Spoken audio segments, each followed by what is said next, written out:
ಆ ಆ ಹುಡುಗ ಹಾಗಿರೋದಕ್ಕೆ ನಾನು ಕಾರಣ ಅನ್ನಿಸುತ್ತೆ.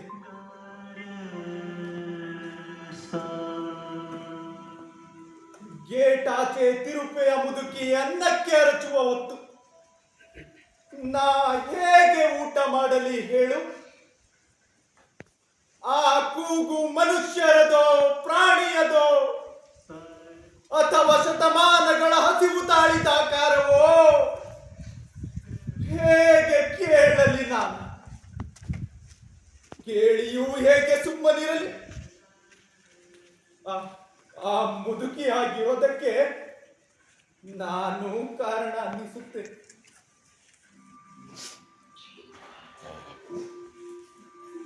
ತಲೆ ಇಡಲು ನೆಲೆ ಇರದೆ ಪಾರ್ಕು, ಅಂಗಡಿ ಕಟ್ಟೆ, ಮನೆ ಜಗಲಿ ಅಥವಾ ಕೊಳಗೇರಿ ಚಿಂದಿ ಛಾವಣಿಯಲ್ಲಿ ಹೇಗೋ ಬದುಕಿರುವ ಅಸಂಖ್ಯರ ಕಂಡು ಬೆಚ್ಚನೆ ಮನೆಯಲ್ಲಿ ನಾ ಹೇಗೆ ತೆಪ್ಪಗಿರಲಿ? ಅವರು ಹಾಗಿರೋದಕ್ಕೆ ನಾನು ಕಾರಣ ಅನ್ನಿಸುತ್ತೆ.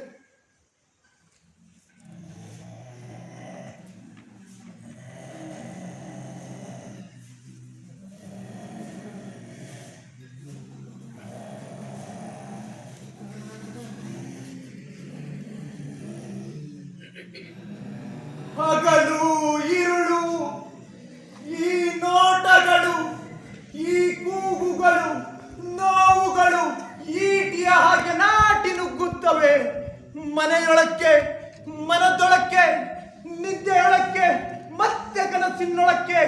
ನಾನೇನು ಮಾಡಲಾರದ ಸಹಾಯತನಕ್ಕೆ ತಲೆಯ ತಪ್ಪಲೆಯಲ್ಲಿ ವಿಚಾರಗಳ ಕುದಿತ, ಎದೆಯ ಗೂಡೊಳಗೆ ನಿಂತೋ ಮುರಿದ ಗಡಿಯಾರಗಳ ತುಡಿತ.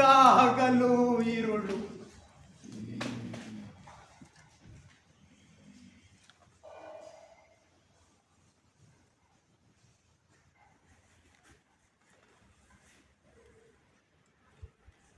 ಕೇಳಿದೊಡನೆ ಮೈ ಜುಮ್ಮೆನ್ನಿಸುವ ಕವಿತೆಯ ಕಾಲ ಇದಲ್ಲ. ಯಾವ ಬೆರಳಿಗೂ ಸ್ಪಂದಿಸಲಾರದೆ ಸಡಿಲಾಗಿವೆ ತಂತಿಗಳೆಲ್ಲ. ಡೋಂಟ್ ವರಿ, ದೊಡ್ಡಪ್ಪ ಇಸ್ ಕಮಿಂಗ್. ಮಾನ್ಯ ಶ್ರೀ ಶ್ರೀ ದೊಡ್ಡಪ್ಪನವರಿಗೆ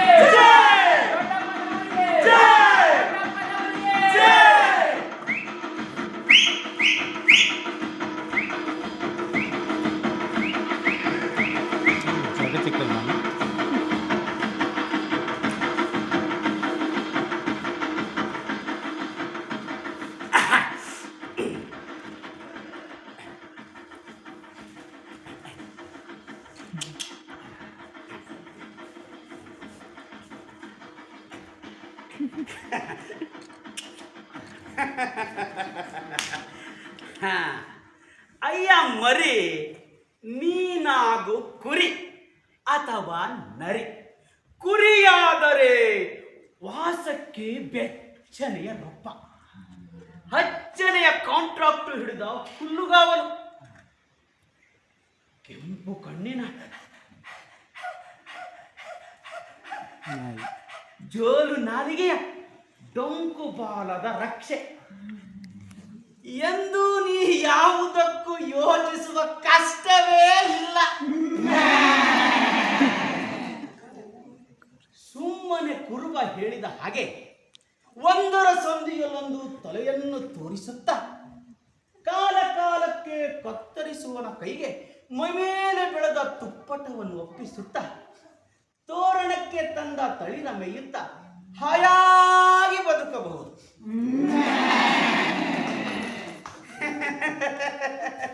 ಇನ್ನು ನರಿಯಾದರೆ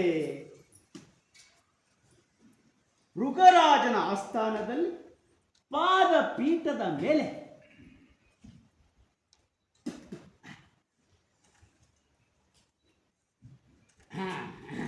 ಥಳ ಥಳ ಥಳ ಥಳ ಹೊಳೆಯುವ ಬೂಟ್ಸುಗಳ ಕನ್ನಡಿಯಲ್ಲಿ ಮುಖವನ್ನು ನೋಡಿಕೊಂಡು ಎಂದು ಹಲ್ಲು ಕಿರಿಯುತ್ತ ಹಿಂದೆಸೆದ ಸಿಂಹ ಪಾಲಿಗೆ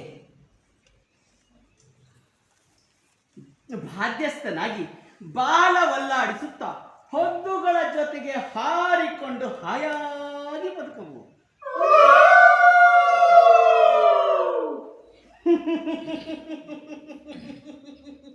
ಇವೆರಡೂ ಆಗದೆ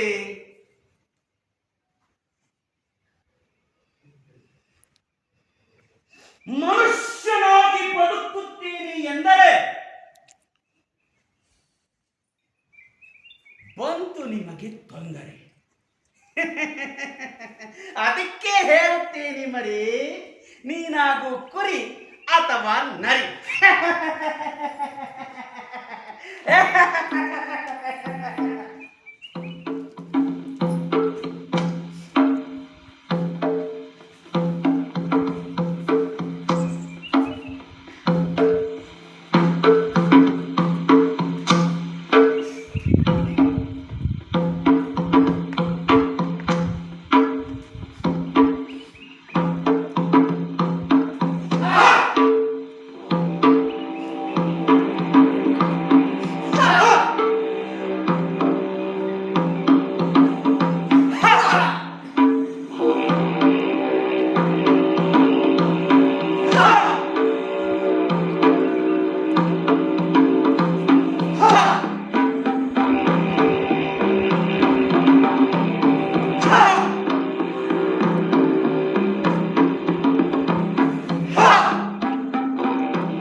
ಮಿದುವಾದ ನೆಲದೆದೆಗೆ ಒಂದೇ ಸಮನೆ ಸುತ್ತಿಗೆ ಎತ್ತಿ ಬಡಿಯುತ್ತಿದೆ ಕತ್ತಲೆಯ ಶಿಲುಬೆ ಮೊಳೆ. ಹಬ್ಬಿರುವ ಮಬ್ಬಿನ ಮಧ್ಯೆ ಒಬ್ಬನೇ ಕೂತು ಯೋಚಿಸುತ್ತೇನೆ, ಯಾಕಿಷ್ಟು ದುಷ್ಟರಾಗುತ್ತಾರೆ ಜನ? ಕೊಂಬೆಗಳ ಕಡಿದು ಹೂವುಗಳ ಹೊಸಕಿ ಹಕ್ಕಿಗಳ ಕೊರಳು ಹಿಸುಕುತ್ತಿದ್ದಾರೆ ನಿಷ್ಕಾರಣ. ಕಾಲ ಕೆಳಗೆ ನಾನಿದುವರೆಗೂ ನಿಂತ ಹಚ್ಚನೆಯ ಹಸಿರು ಯಾವತ್ತೋ ಮರುಭೂಮಿಯಾಗಿ ಹೋಗಿದೆ. ಮೇಲಿನ ಆಕಾಶದಲ್ಲಿ ಒಂದಾದರೂ ಮೋಡಗಳಿಲ್ಲ. ತಲೆ ಎತ್ತಿ ನೋಡಿದರೆ ರಣಹದ್ದು